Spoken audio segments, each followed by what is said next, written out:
우리 저번 주에는 영생을 소유할 수 없었던 두 무리들에 대해서 알아보았습니다. 이 두 무리들은 우리에게 굉장한 경각심을 줍니다. 왜냐하면요, 이 두 무리 모두 지금의 관점으로 보면 교인으로 보기에 충분하기 때문입니다. 첫 번째 무리는요, 말씀을 기반으로 해서 메시아를 기다리는 교인들이었습니다. 이들은 정말로 율법에서 말하는 그리스도를 기다렸어요. 그래서 예수님께 율법을 기반으로 메시아에 대한 질문을 합니다. 그 구절을 우리 같이 보겠습니다. 12장 34절입니다. 이에 우리가 대답하되 우리는 율법에서 그리스도가 영원히 계신 다음에 들었거늘. 율법에 기인했던 이들이었지만 정작 그들은 그 율법을 완성시키신, 그 율법의 마침이신 예수님을 몰라보았습니다. 두 구절 읽어봅시다. 시작. 너는 어찌하여 인자가 들려야 하느냐? 이 인자는 누구냐? 그리스도는 모든 믿는 자에게 의를 이루기 위하여 율법의 마침이 되시니라. 계속 반복해서 얘기하지만 이 부분은 우리에게 정말 큰 부담감을 줍니다. 그것은 성경을 기준으로 놓는 것이 다가 아니라는 거예요. 이들은 분명히 율법을 기준으로 뒀는데 예수님을 몰라봤습니다. 그러므로 성경을 기준으로 두는 게 다가 아니에요. 하나가 추가되어야 됩니다. 따라해 봅시다. 성경 전체를 기준으로 놓아야 한다.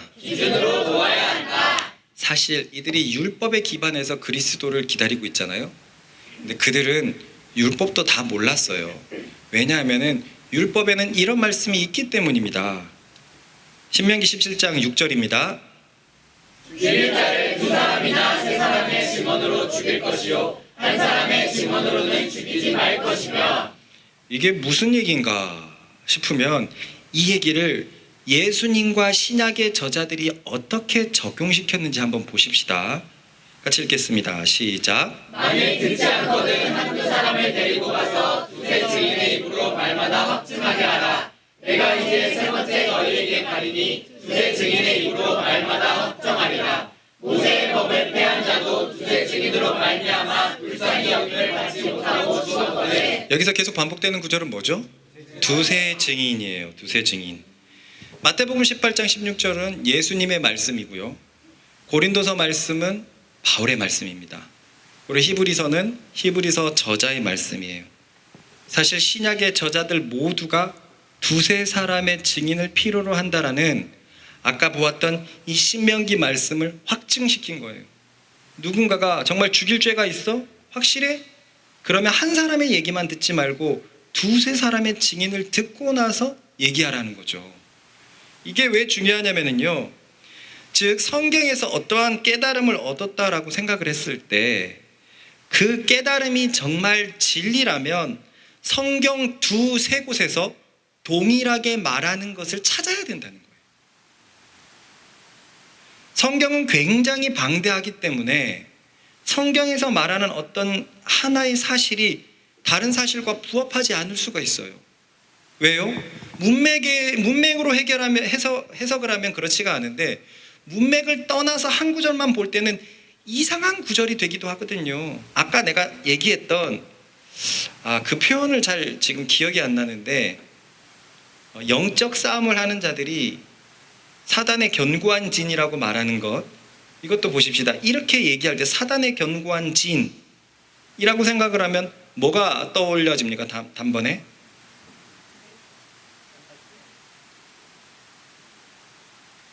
뭔가 고린도 같은, 강남, 우상숭배, 여의도 금융 무역센터, 아니면 아주 태폐적인 어떤 라스베가스, 아니면 우상숭배가 아주 판을 치고 있는 법당, 다른 거라고 생각을 해요. 그러나 성경에서 말하는 견고한 진은 그게 아니었어요. 고린도서에서 말하는 견고한 진은 사람들의 생각이었어요. 그건 우리를 보면 알 수 있어요. 우리가 갖고 있는 생각이 진짜 강하거든요. 그래서 그 생각이 너무 살아있어서 주님의 말씀 앞에서 안 죽어요. 성경은 견고한 진을 이거라고 말했는데 그 구절만 떼면 뭔가 굉장히 멋있거든요. 하나님 견고한 진을 파는 하나님의 강력이라 이렇게 얘기하니까 영적으로 이렇게 싸움을 한다는 사람들은 이 말씀을 영 다른 식으로 해석을 해버린 거예요. 이해가 갑니까? 네. 전체적으로 보면 그게 누가 봐도 말 안 듣는 사람의 생각에 대해서 말하는 건데 한 구절만 떼어보니까 정말 견고한 진이라고 했을 때 그럴 것 같단 말이죠. 이처럼 성경에서 어떠한 깨달음을 얻었을 때 이 깨달음이 정말 성경적인가 싶을 거라면 전체 성경 속에서 그렇게 지지하는 구절을 두세 곳을 더 찾아야 된다는 거예요. 두세 곳에서 그 지지하는 구절을 찾았을 때는 와, 이게 확실한 거구나 라고 알 수 있는 것입니다. 이들은 율법에서 영광의 메시아만 봤어요. 성경 전체를 보면서 두세 증인이 뭐라고 말하는지도 알았어야 됐어요. 다시 오실 메시아에 대해서 고난의 메시아, 죽음의 메시아, 부활의 메시아라고 얘기하는 것을 침묵하지 말았어야 했어요. 한 부분만 보고 한 사람의 증인의 얘기만 들어버리니까 왜곡되는 경우를 보게 됩니다. 이 말이 무슨 의미인지 아시겠습니까? 네. 그래서 우리는 성경을 전체적으로 봐야 된다는 것을 명심하십시다. 물론 여러분 대부분이 성경을 저에게 배웠기 때문에 여러분들은 이 부분에 있어서 저를 위해서 항상 기도를 해줘야 돼요. 목자에게 전체적인 성경의 깨달음이 있기를 기도해 주시기를 바랍니다. 네. 많은 부분 시원하게 말씀을 전할 수 있지만 제 속에서 아직 이렇게 논리가 구조가 서지 않은 부분들이 있거든요. 이런 부분들이 67까지는 세워졌으면 좋겠다라는 마음을 갖고 있어요. 이거는 공부를 해갖고 된다는 문제가 아니잖아요. 주님께서 완고한 내 마음을 열어주실 때 가능하기 때문에 말씀을 전하는 자를 위해서 기도 꼭 해주시길 바랍니다. 아멘. 또한 그렇다고 이것이 성경을 전체적으로 보는 것은 목자에게만 해당되는 말은 아닙니다. 왜냐? 여러분들 역시 목자의 가르침의 일부만 받아들일 수 있는 오류가 얼마든지 있기 때문입니다. 애석하게도 저는 그런 사람들을 제 사역 내내 보아왔어요. 100%를 전할 때 본인에게 와닿는 말들만 취하는 경우를 많이 보아왔어요. 그건 누구를 뭐라 함이 아니라 죄 지은 사람이 이런 거예요. 자기가 듣고 싶은 것을 듣게 되는 것입니다. 그러니 우리의 마음이 완고해지면 하나님의 말씀이 가려진다라는 것을 명심합시다. 겸손하게 전체적인 성경 말씀을 듣고 순종하는 우리들 되십시다. 이 시간 같이 한번 고백해 볼까요? 하나님, 성경의 일부분만 순종하는 것이 아니라 성경 전체를 순종하는 나 되게 하여 주십시오. 또 하나의 무리들이 나옵니다. 이 무리들은요, 분명히 앞선 사람들보다는 나은 사람들이었어요. 그것은 성경에서 그러나라는 접속사로 시작되는 것을 볼 때 분명합니다. 40절입니다. 시작. 그들의 눈을 멀게 하시고 그들의 마음을 완고하게 하셨으니 이는 그들로 하여금 눈으로 보고 마음으로 깨닫고 누리며 내게 고침을 받지 못하게 하려 함이라 하였음이더라. 이사야가 이렇게 말한 것은 주의 영광을 보고 주를 가리켜 말한 것이다. 그러나 빨리 지내도 그를 믿는 자가 많대. 분명히 앞구절의 사람들이 이런데 그러나라는 접속사를 쓴 것을 봤을 때 이 사람들은 분명히 더 나은 이해가 있었어요. 누가 약간 좀 이거를 오해해서 아마 나래였던 것 같은데 이들은 고난의 메시아에 대한 이해가 있었다라고 썼는데 그건 잘못했어요. 고난의 메시아에 대한 이해는 12제자들도 없었어요. 그렇기 때문에 그럼 이들이 가지고 있었던 이해는 뭔가? 이 앞전의 사람들은요, 예수님을 메시아로 보았습니까? 예수님을 메시아로 보았습니까? 이 앞전의 사람들은요? 아니에요. 율법으로 보면 당신은 메시아가 아니다라고 얘기를 했어요. 그렇다는 말은 이 사람들이 믿는다는 것은 예수님을 메시아로 영접했다는 거예요. 메시아로는 분명히 영접했다는 거예요. 그게 고난의 메시아까지는 가지는 않았지만 메시아로 영접했다는 거예요. 놀라운 사실은 이 사람들이 관리, 즉 세상적 지위가 높은 상류층이었다는 것입니다.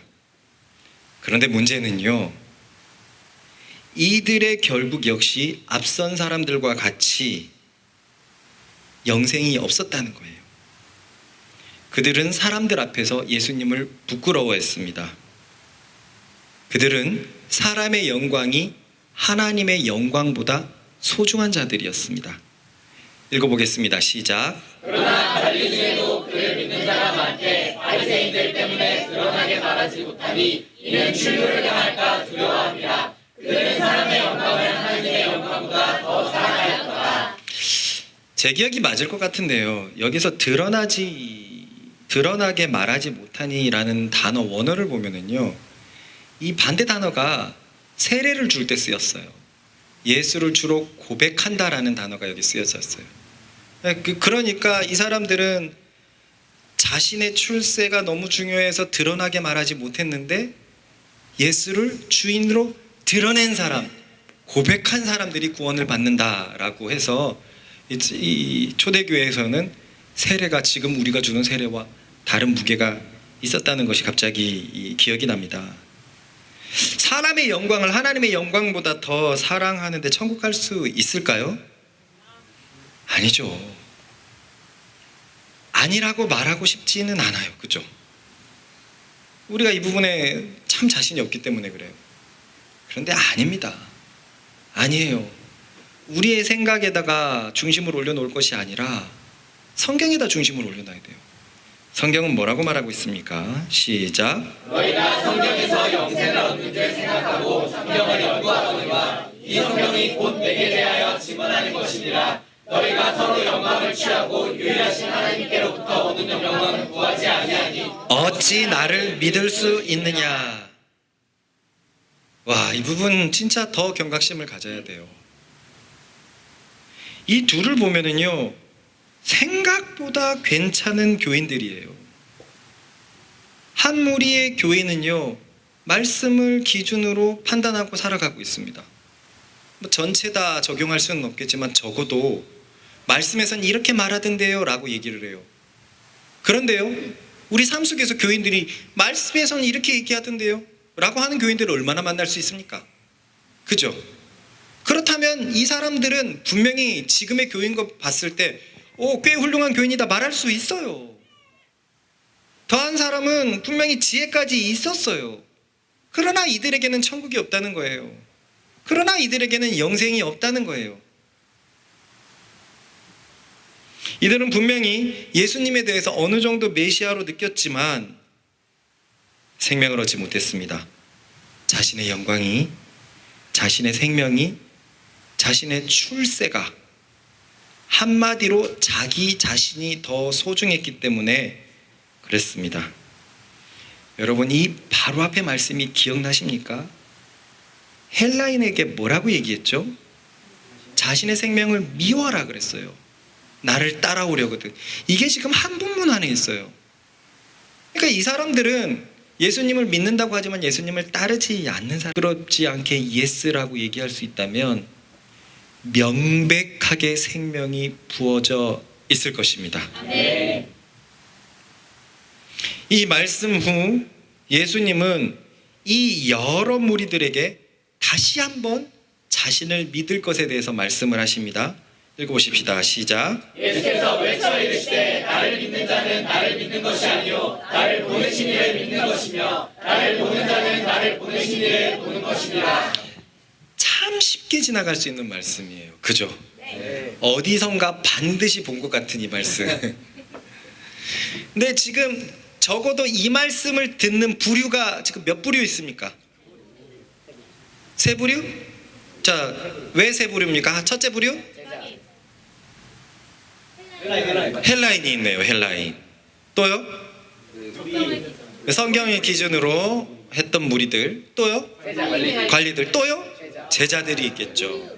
적어도 네 부류 적어도 네 부류 이상 있어요.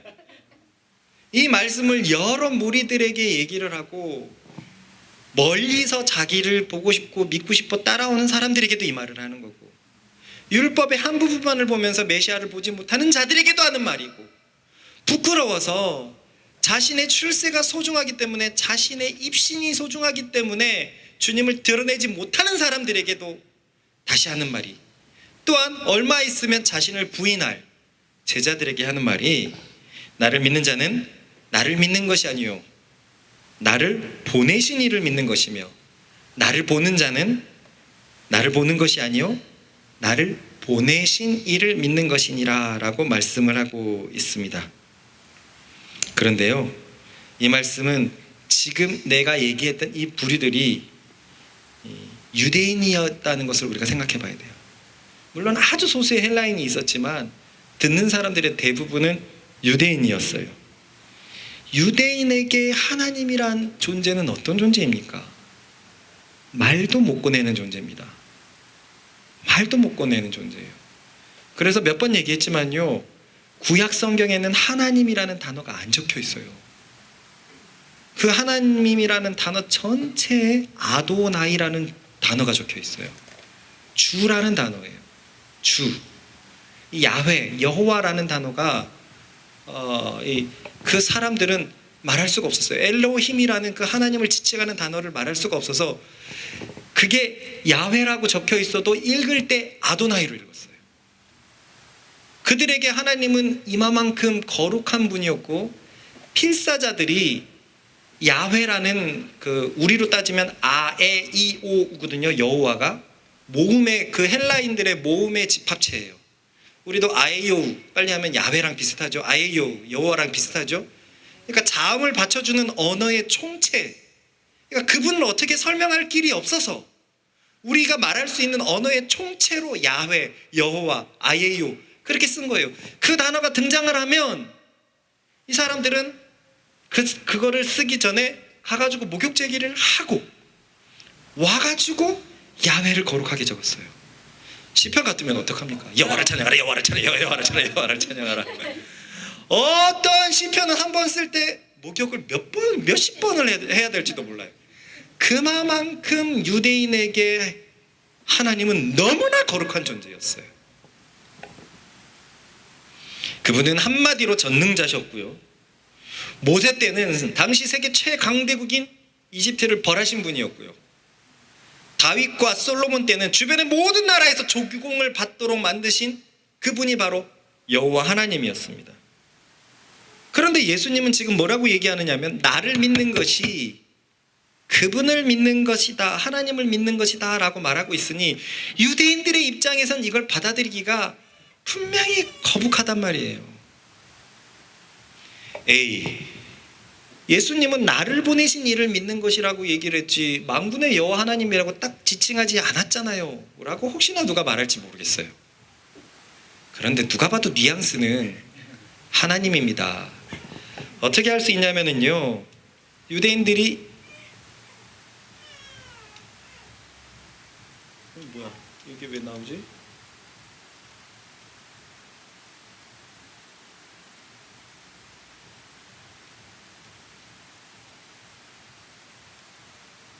한참 뭐가 안 돼 있네.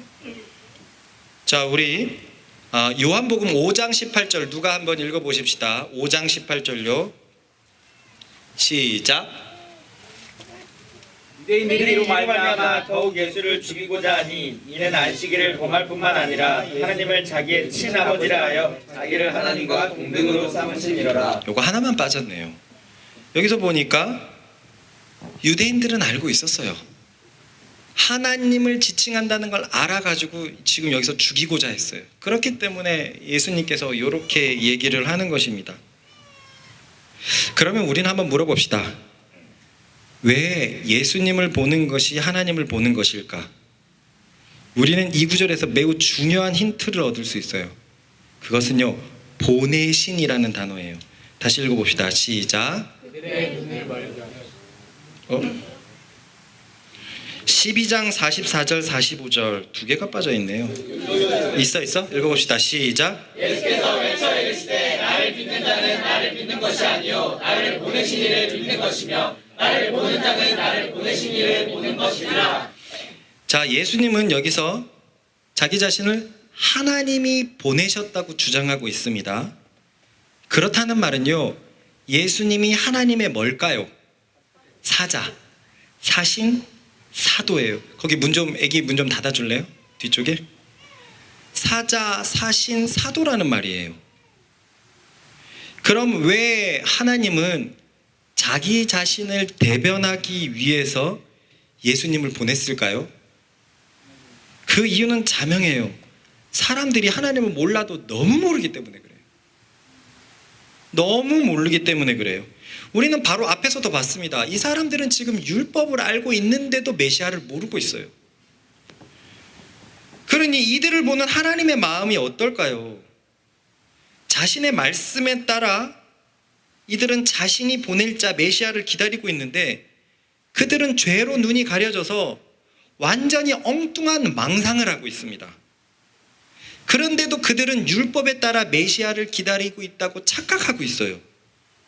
그렇습니다. 죄가 이들의 사람들의 눈을 완전히 가리워서 사람들은 하나님을 정확히 알 수가 없었어요. 하나님은 자신에 대해서 율법을 통해 드러내셨지만 사람들의 죄가 하나님이 주신 그 율법을 가려버린 겁니다. 그래서 예수님께서 저번 주에 이런 말씀하셨죠. 시작. 그들의 눈을 멀게 하시고 그들의 마음을 완고하게 하셨으니. 우리는 저번 주에 봤어요. 이 구절은 하나님께서 하신 것처럼 보이지만 히브리서 말씀을 종합해서 두세 증인의 말을 보면은요, 그것은 하나님이 하신 게 아니에요. 읽어봅시다. 시작. 오직 오늘이라 일컫는 동안에 매일 피차 권면하여 너희 중에 누구든지 죄의 유혹으로 완고하게 되지 않도록 하라. 그래요. 성경을 종합적으로 봤을 때 사람들이 죄를 지어서 그들의 눈이 멀게 되었고 그들의 마음이 완고하게 되었는데 그렇게 되니 하나님은 그들을 내버려 두신 거예요. 이 내버려 둔 것도 우리는 상처를 받아요. 그렇다고 내버려 두면 되나? 그럼 하나님이 뭘 하실 수 있죠? 죄인들에게 뭘 하실 수 있죠? 죄인들에게 하나님이 다가가면 어떻게 되는데요? 사라집니다. 영원한 죽음으로 즉시 떨어집니다. 우사가 법궤를 떨어지지 않게 붙잡았을 때도 죽었는데 하나님께서 죄인들에게 무엇을 하실 수가 있죠? 그러니까 하나님이 하실 수 있는 것은 내버려 두실 수밖에 없었어요. 그러므로 눈이 가려지고 마음이 완고하게 된 것은 하나님에게 있는 것이 아니라 죄 지은 사람에게 있는 것입니다. 그래서 그들은 율법을 받아놓고도 죄 때문에 왜곡되어서 어둠 가운데 살게 된 거예요. 죄 가운데 살게 된 것입니다. 하나님의 율법은 선하고 완벽하였지만 사람은 죄로 물들었기 때문에 율법을 온전히 깨닫고 이해할 수 없었던 거예요. 하나님의 마음을 온전히 깨닫고 이해할 수 없었던 거예요. 그래서 하나님은 어떻게 하실 수 없었던 하나님은 그래서 예수님을 이 땅에 보내신 것입니다. 이 모든 것을 교정하시려고 한 거예요. 즉 예수님을 통해서 사람들이 왜곡한 그 하나님의 말씀을 올바르게 교정하여 하나님이 어떤 분인지 보이시려고 한 거예요. 예수님은 그래서 이 모든 하나님의 명령에 철저하게 순종하셨어요. 하나님이 예수님을 보내셨는데 그래서 예수님은 이제 하나님의 대사가 되었는데 예수님이 하는 모든 행동이 대사에게 영향을 끼치기에 예수님은 모든 행동을 철저하게 하나님에게 순종하셨습니다. 그게 가능했던 건 죄가 없었기 때문에 가능했죠. 그래서 하나님을 왜곡 없이 우리에게 보여주신 분이 예수님입니다. 읽어봅시다. 시작. 이에 예수께서 이르시되 너희가 인자를 본 후에 내가 그인 줄 알고 또 내가 스스로 아무것도 하지 아니하고 오직 아버지께서 가르치신 대로 이런 것을 말하는 줄도 알리라. 예전에 봤을 때 이 말씀이 좀 별로였어요. 예수님은 광대인가? 아무것도 하지 않고 하나님이 한 대로만 움직이시고 그런데 여기에서 예수님의 마음을 볼 수가 있어요. 하나님이 보내셨기 때문에 철저하게 사람들에게 왜곡된 하나님이 어떤 분이신지, 실제로 진실의 하나님이, 진리의 하나님이 어떤 분인지 보여줄 필요가 있었기 때문에 예수님은 자신의 모든 것을 끄고 철저하게 하나님을 보여주기에 순종하셨던 것입니다. 그러므로 사람들은 예수님을 보면서 하나님을 보고 느낄 수 있었던 거예요. 그러니 사람들이 예수님을 믿는 것은 곧 하나님을 믿는 것이 되어 버렸습니다. 제가 어떤 교회에 현진이를 파송시켰다고 해보십시다. 그 교회는 너무나 큰 힘이 올 줄 알았어요. 그런데 현진이가 가게 됐어요. 얼마나 고민이 많겠습니까? 그러면 그 전날 일주 전부터 어떻게 하겠어요? 목자의 가르침을 세세하게 다 돌아보고 목자가 어떤 말씀을 주셨을까? 그리고 자신의 행동을 얼마나 조심시켜가지고 자신이 드러나지 않고 목자가 드러나도록 얼마나 애를 썼을까요? 그래서 마침내 100% 자신의 의지를 끌 수 있었다면 이것은 현진이가 드러나는 게 아니라 내가 드러나는 거잖아요.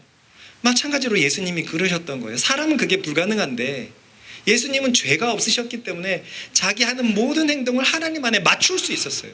그래서 자기 스스로 아무것도 안 하고 하나님이 말씀하신 대로만 행동하셨습니다. 하나님 때문에, 우리 때문에요. 하나님을 옳게 보여주기 위해서, 또 우리가 옳게 보기 위해서. 할렐루야. 아멘. 저는 이 사실을 깨달았을 때 너무너무 좋았다니까요. 몇 번 얘기하지만 그 전까지 성부 하나님은 뭔가 멀고 뭔가 무섭고 뭔가 두렵고 나는 늘 그 이슬람의 그 상징처럼 천칭에 올려 있는 것 같았어요. 이슬람에는 이제 저울이 있잖아요. 이 죄를 달아보겠다라는. 근데 사실 그거는 구약에도 있거든요. 예수님 말씀에도 있어요. 요한복음에도 있습니다. 악을 행하는 자에게는 심판이 있고 선을 행하는 자는 영광과 존귀가 있다고 요한복음 자체도 있어요. 이 말씀이 늘 무서웠어요. 그런데 뭔가 예수님은 끝까지 나에게 기회를 줄 것 같잖아요.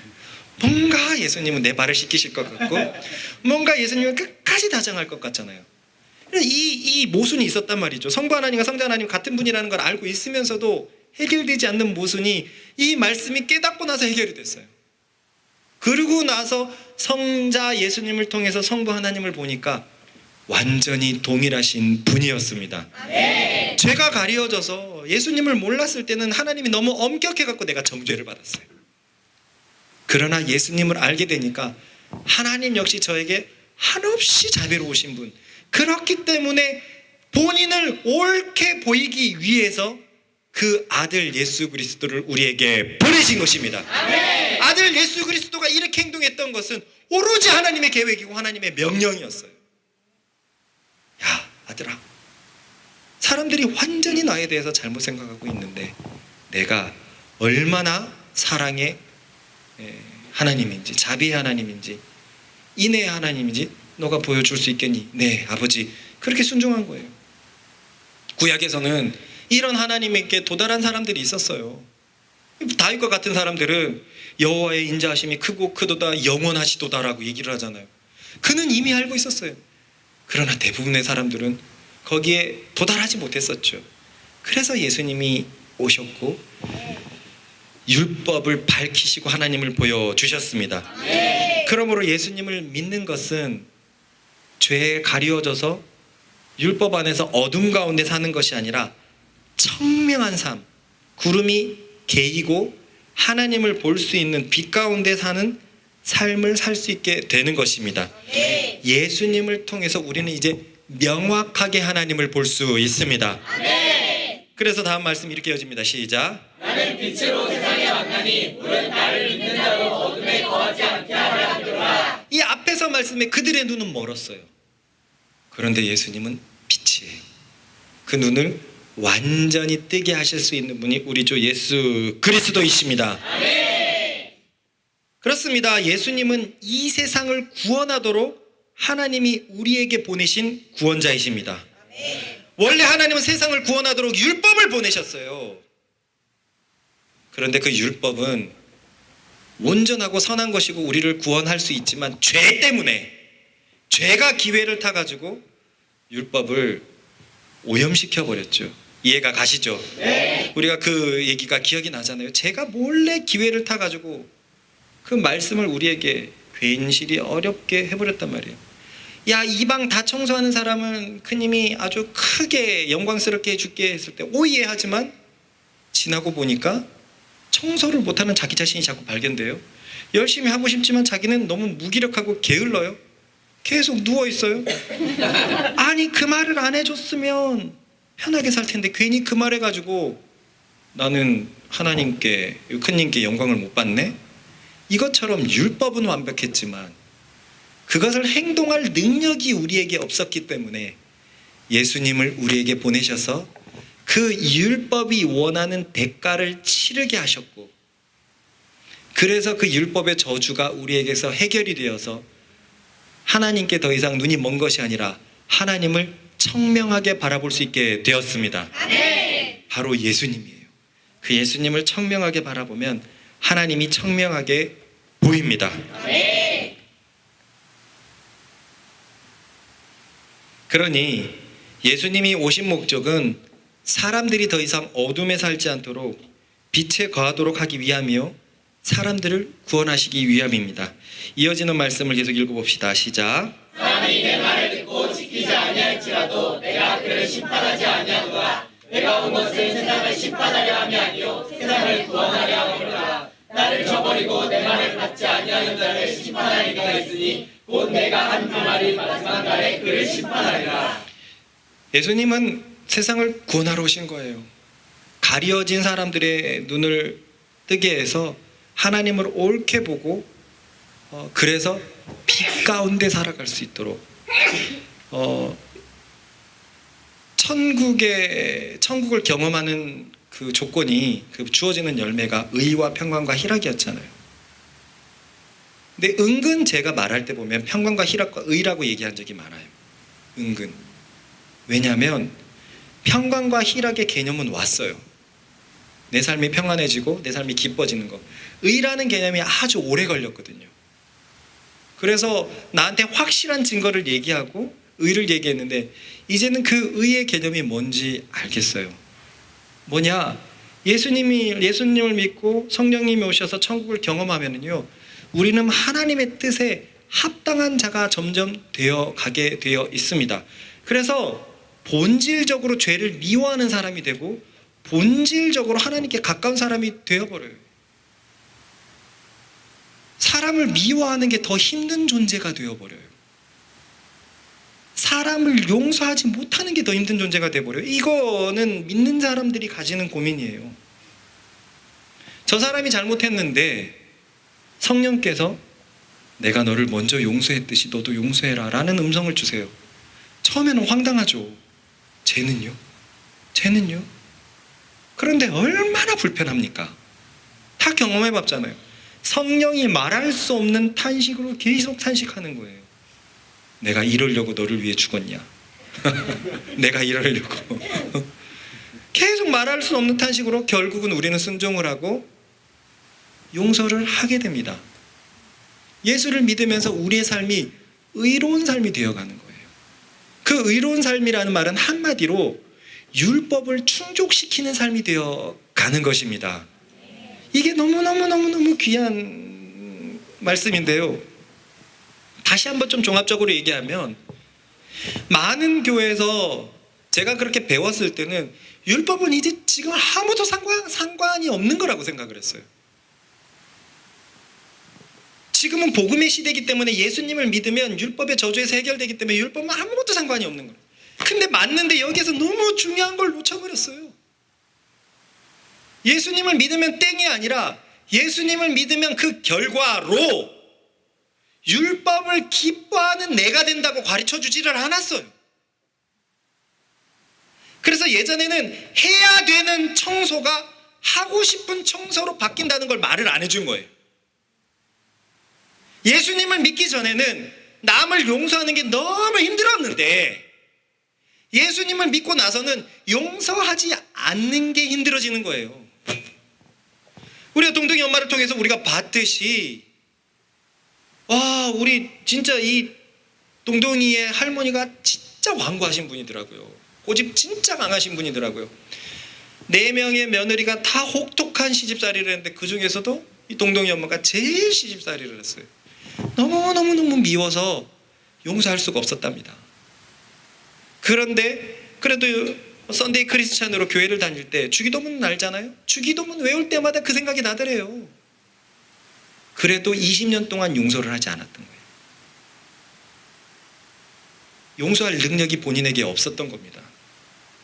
그런데요, 이제는 말씀을 제대로 깨닫고 생수가 들어오니까 그거에 대해서 말한 적도 없고 가르쳐 드린 적도 없는데 먼저 용서를 해버렸어요.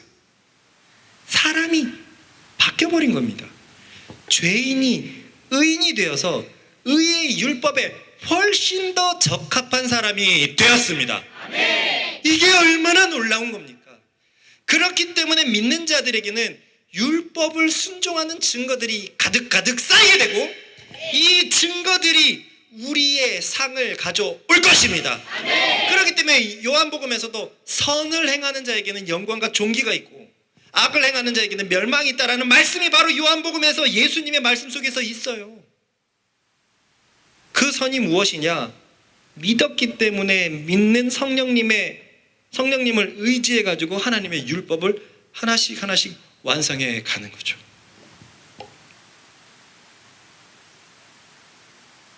부부들을 봅시다. 세상 사람들은 결국 안 돼서 이혼합니다. 이혼 안 하면 그 퇴적층처럼 쌓여갑니다. 우리 동동이 어머님이 아주 좋은 모델이죠. 좋으신 분이에요. 외부에선 두 분 다 너무나 자상하시대요. 그러나 두 분 간의 문제는 해결이 되지 않았어요. 그래서요, 늦은 나이에 실제로 이혼도 생각을 하셨단 말이에요. 그런데 윤리적이셨고 좋으신 분이었기 때문에 이혼까지는 하지 않았어요. 가정을 이렇게 된다는 게 보통 일이 아니잖아요. 이게 아마 세상에서 볼 수 있는 가장 좋은 부부의 어떤 한 모델이지 않을까 싶어요. 좋아 보이지만 해결이 되지 않는. 그런데요, 생명이 들어가니까 바뀌어버렸어요. 아버지를 대하는 자세가 친절이 되었단 말이에요.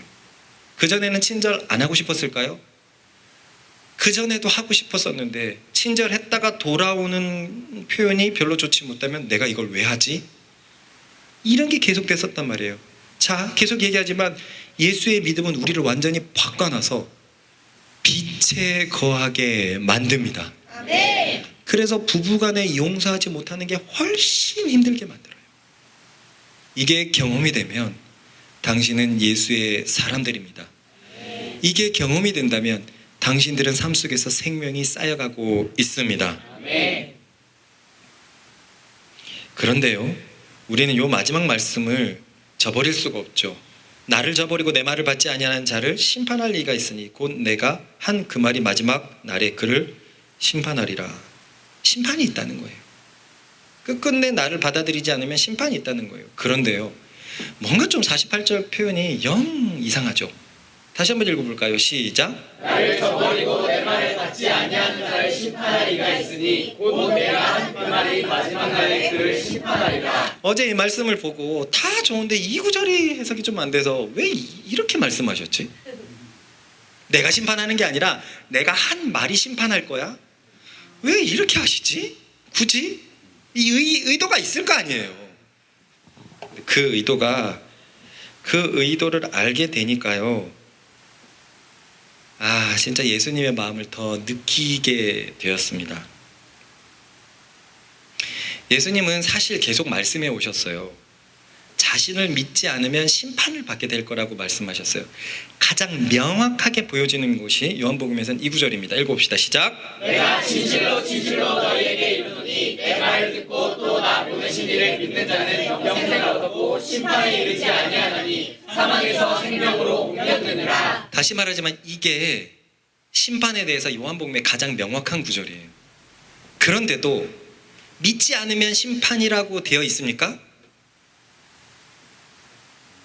아니죠. 그런 뜻은 반드시 담겨 있어요. 믿는 자가 영생을 얻었다라고 되어 있지, 믿지 않으면 심판을 받고 사망을 받는다라는 것은 굳이 말을 안 하고 있어요. 이해가 가십니까? 네.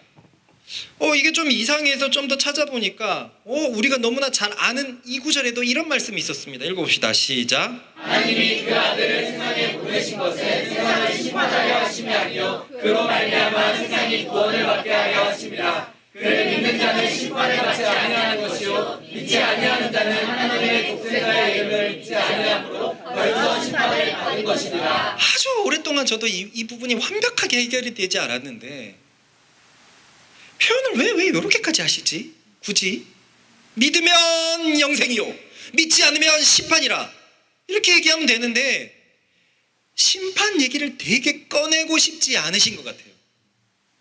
맞습니까? 네. 이분이 계속 꺼내는 것은요 구원이에요. 내 목적은 심판이 아니야. 구원이야. 믿지 않으면 그 자체가 심판을 받은 거고 내가 원하는 것은 구원이야. 오늘 구절에도 나는 심판하러 온 게 아니라 구원하러 왔어. 심판을 하게 된다면 내 말이지 나는 심판하지 않아 라면서 심판에서 무언가 본인을 자꾸 이렇게 뭔가 거리를 두고 계세요. 근데요 사실 예수님은 더할 나위 없는 심판자시거든요. 본인이 말씀하셨어요. 요한복음에서 읽어봅시다. 시작. 또 인자됨으로 말미암아 심판하는 권한을 주셨느니라. 내가 아무것도 스스로 할 수 없노라. 듣는 대로 심판하노니 나는 나의 뜻대로 하려 하지 않고 나를 보내신 이의 뜻대로 하려 함으로 내 심판은 의로우니라. 본인이 심판자인 걸 알고 계세요. 그런데 이 심판자가 이렇게 얘기하십니다. 오늘 말씀이었죠. 시작. 사람이 내 말을 듣고 지키지 아니할지라도 내가 그를 심판하지 아니하노라. 내가 온 것은 세상을 심판하려 함이 아니요 세상을 구원하려 함이로라. 한쪽에서는 심판을 하지 않겠다고 하시고 한쪽에서는 심판의 권세를 가지고 있다고 얘기하시는 거예요. 뭔가 모순되는 것 같아요. 근데 다 보니까 혹시 예수님의 마음이 이해가 가시죠? 가십니까? 네. 말씀은 이래요. 잘 따라 보세요. 예수님은 심판자세요. 하나님으로부터 그 권세를 받았습니다. 이거는 뭐 설교가 요담이었는데 아들이 되어서 심판의 권세를 받으셨어요. 뭐 이건 나중에 예전 묵상을 찾아보세요. 그러므로 결국 예수님은 심판석에 서게 될 것입니다. 요한계시록에 보면 심판석에 서 계신 분, 백보자 가운데 흰보자 다라라라라 우리 주님이 거기에 보면 얘기한 게 요한계시록의 말씀이에요. 그분은 심판자로 우리를 심판하실 거예요. 그런데 예수님의 속마음은 심판하는 게 결코 속마음이 아니에요. 예수님의 마음은 구원이 본인의 마음입니다. 단 구원자 예수님을 끝끝내 믿지 못하면 심판을 받게 되는 것을 말하실 뿐입니다. 즉 예수님 본인은 심판자이신 걸 알고 있지만 심판을 전면에 결코 내세우지 않으세요. 계속 구원만 내세우십니다. 한 번 내세운 것이 요한복음에 아주 명확한 구절이 있어요.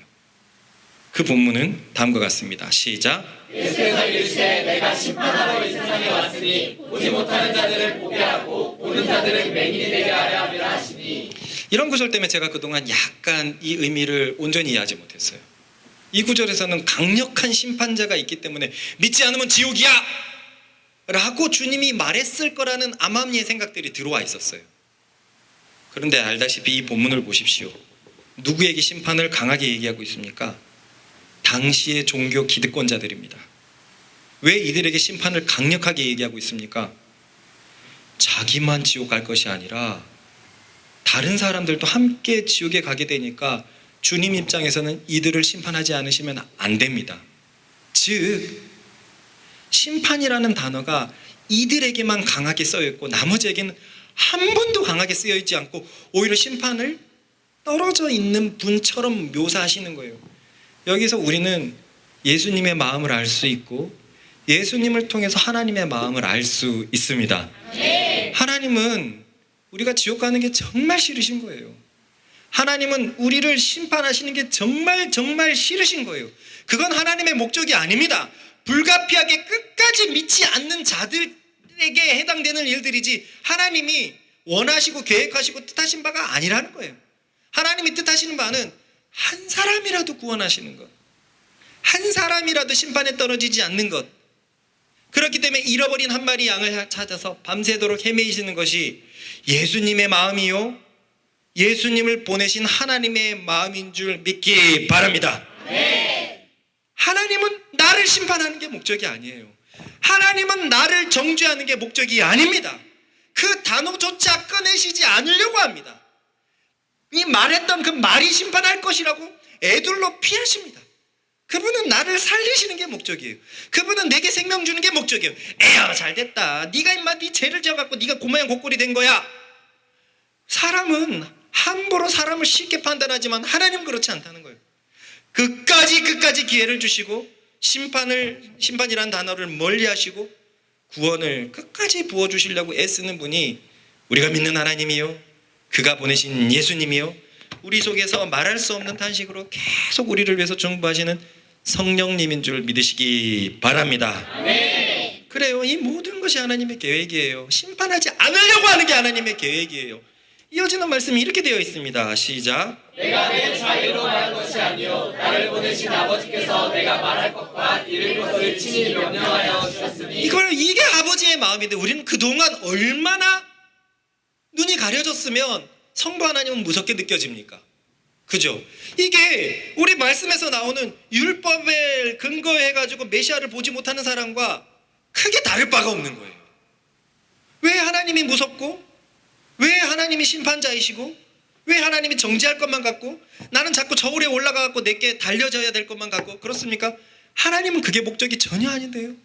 어떻게든 살리시려는 게 목적인데요. 그래서 마침내 자기 아들까지 내어주신 분이 우리 하나님이십니다. 따라옵시다. 하나님은 나의 심판에 마음이 없으시다. 하나님은 오직 나의 구원에만 마음이 있으시다. 그래서 우리는 이 예수님을 믿을 때, 나에게 끝까지 자비로우신 이 예수님, 그가 보여주신 하나님을 믿을 때 우리는 천국을 가게 되는 것이고 영생을 즉시로 경험할 수 있습니다. 아멘. 이어지는 말씀입니다. 시작. 나는 그의 명령이 영생인 줄 아노라. 그러므로 내가 이르는 것은 내 아버지께서 내게 말씀하신 그대로니라 하시니. 할렐루야. 아멘. 이게 내가 만들어낸 말이 아니라는 거예요. 하나님께서 하신 그대로의 마음이 이거다. 심판이 목적이 아니다. 우리는 그 사랑의 하나님을 얼만큼 경험하고 있습니까? 정죄하시지 않는 그 하나님의 마음을 얼만큼 경험하고 있습니까? 이로써 아버지의 뜻은 명백해졌습니다. 모두를 구원하고 싶으신 것, 그래서 아들 예수 그리스도를 보내신 것, 그래서 하나님을 나타내신 아들 예수를 믿을 때 영생을 얻는 것입니다. 그런데 끝끝내 그의 사랑을 거절한다면 맹렬한 심판이 그를 기다리고 있을 거예요. 끝까지 기회를 주셨기 때문에 끝까지 거절한다면 그의 엄청난 자비만큼 엄청난 심판이 기다리고 있다는 것을 명심해야 될 것입니다. 주님이 그걸 안 말할 수는 없잖아요. 심판이 목적이 아니지만 그걸 말하지 않을 수는 없잖아요. 그것으로 인해서 우리의 마음은 얼만큼 또 경각심을 가지게 되고 우리의 마음을 다시 한번 다잡게 됩니까? 나는 얼만큼 주님을 믿고 있지? 그래서 나는 주님을 얼만큼 따라가고 있지? 그래서 나는 얼마나 내 생명을 부인하고 있지? 나는 얼마나 그렇게 주님을 섬기고 있지? 이 말씀들에 부끄럽지 않게 주님 앞에 낱낱이 고백할 수 있는 우리들이 되십시다. 아멘. 저는 이런 하나님, 이런 예수님이 너무 좋습니다. 끝까지 구원하시려 한다는 이 말씀이 너무 좋아요. 물론 알고 있었죠. 머리로 들어서 알고 있었죠. 그러나 그때는 가슴에 내려오지 못했어요. 그러나 내 큰 죄가 드러나니까 그제서야 알고 있던 것이 내 속으로 들어왔고 그제서야 이런 말씀들이 내 영으로 들어오기 시작했어요. 맞아. 하나님은 끝까지 기회를 주시는 분이야. 할렐루야. 아멘. 오늘 말씀에서 보다시피 심판은 그의 뜻이 아닙니다. 그가 원하시는 바가 아닙니다. 그럼에도 우리는 무엇인가 그분의 의중을 반반으로 살피는 것 같습니다. 주님을 잘 몰라서 그렇습니다. 그런데 우리는 오늘 확실히 봤어요. 그분은 살리시는 것, 구원하시는 것, 생명을 주시는 것에 관심이 있으십니다. 아멘. 그래서 그분의 끈질긴 사랑 때문에 우리가 살았습니다. 아멘. 죄로 인해서 죽을 수밖에 없고 이 세상 속에서 계속 죽어가는 인생을 살 수밖에 없는 우리가 그분의 무한한 사랑 때문에 우리가 은혜를 입었습니다. 아멘. 하나님의 마음이 느껴지십니까? 심판이라는 단어를 쓰고 싶지 않으세요? 당신의 사랑하는 자녀들에게 심판이라는 단어를 쓰고 싶지 않는 이 하나님의 마음이 느껴지십니까? 아울러 저도 이렇게 적용을 해봤습니다. 나도 이런 하나님의 마음을 정말 견지하면서 살아가야 되겠다. 항상 살리기를 애쓰고 항상 생명을 주는 것에 내 마음을 오로지 둬야 되겠다. 뭔가 심판, 판단, 판가름, 정죄가 절대 내 삶 속에서 주가 되지 않도록 오직 사랑과 풍성한 은혜가 주가 되도록 항상 애를 써야 되겠다라는 것을 다시 한번 다짐하게 되었습니다. 하지만 내가 어찌할 수 없는 부분도 주님을 닮아가야 되겠다라고도 다짐하게 됩니다. 끝까지 기회를 줬는데도 놓쳐버린 자들에겐 하나님이 할 수 있는 게 없었어요. 사람의 마음은 사람이 할 수 없다는 것을 잘 알았기 때문에 본인이 거절하는 것에 대해서도 내가 할 수 있는 것이 없구나. 그저 나는 끝까지 기회를 주는 것 외에 사랑하는 것 외에 실질적인 도움을 줄 수 없구나 라는 것을 또 받아들이게 되었습니다. 물론 이렇게 말해도 저는 생명과 윈윈과 희망을 위해서 계속 힘쓰겠다고 여러분들에게 다짐합니다. 여러분들에게 하나님은 어떻게 계시되어 있습니까? 지금 하나님은 여러분들을 어떻게 보실 것 같습니까? 대준아, 넌 이게 모자른 것 같은데 너 위험하다. 이건 아무리 봐도 하나님의 말투가 아니에요. 아무리 봐도 하나님 생각이 아니에요. 여러분들이 여러분들을 판단할 때 그 생각이 하나님에게서 나올까요? 아직 하나님을 모르고 있는 거예요. 오늘 말씀을 보십시다. 그분이면 나를 어떻게 지금 판단하실까? 나를 어떻게 보실까? 그분은 오직 내게 구원을 주시기로 작정하신 분이십니다. 아멘. 우리 한번 같이 기도하십시다.